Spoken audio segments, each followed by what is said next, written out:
Welcome back to the show. Before we get into our talk about the town hall, I got to ask Adam here, nacho bar. You can't beat it, right? Right. That looked wonderful. So when you load your nachos up, what is Adam putting on his nachos? Well, you've got the cheese like normal, but I like to put chili on mine, some guacamole on top of mine, and what's that sauce with the tomatoes and onions? Pico de gallo. Pico de gallo. Pico de gallo. Gotta love it. But him and I agreed in the break that we're leaving the chili off. Right.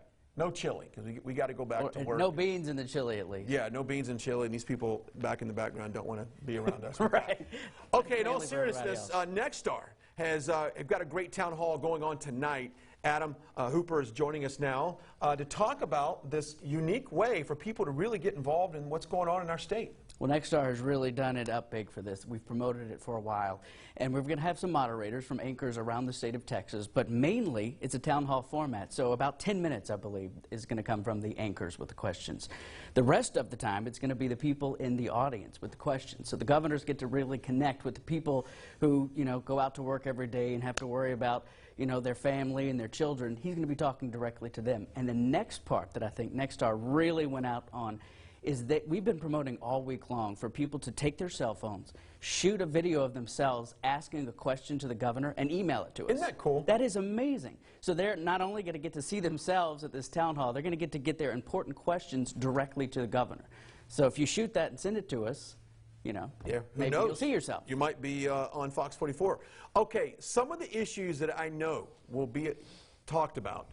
One, let's do immigration. Immigration. Being a border state, it's a very hot topic here. Texas dominates a lot of the U.S.-Mexico border, and this has been in the news for a few years now.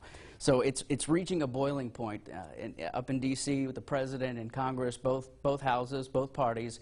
They're really not sure how to do things, and so the governor now has an interesting opportunity to work with the president, work with the United States Congress, and work with the Texas delegation. So I'm curious to see how he brings everybody together and works on issues that directly affects Texas. Because whatever happens, whatever decisions come out of D.C. is going to directly impact Texas. And what's really interesting is during the Obama administration, let's think about this for a second. They had the presidency, they had both houses. They had total control to do something, and they didn't do it. So now it's a crisis, so it's on everybody's mind right now. Okay, second thing is gun control.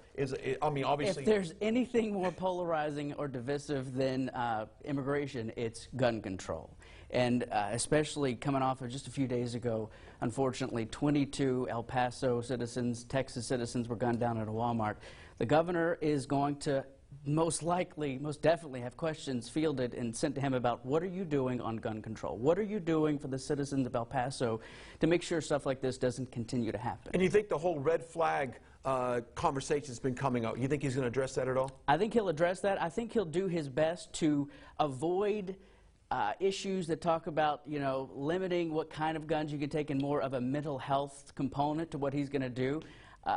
But being that a lot of the questions aren't coming from people like you and I, the anchors on TV, I don't know how he'll avoid getting a question from somebody who sent in a piece of video saying, what are you going to do about specifically gun control? And I think he needs to do this. I think the governor needs to address all of these topics very straightforward, as he should, because now is the time to really come up with a immigration reform, something that can fix the system and, of course, address all the gun issues we have. It all happens tonight right here on Fox 44, and like you said, you can view it online as well? You can view it online. Go to fox44news.com. You can watch it that way. We'll be live streaming it. We'll also have it live on our air, and I will be live tweeting. I have never live tweeted before, so forgive my mistakes if there are some. But well, what's your handle, real quick? For Adam Hooper TV. There you go, Adam Hooper TV. Follow him tonight and watch those tweets. Hey, we're going to have one check of the weather. It's hot, but not as hot, right? Not as hot. Seems like it cooled down.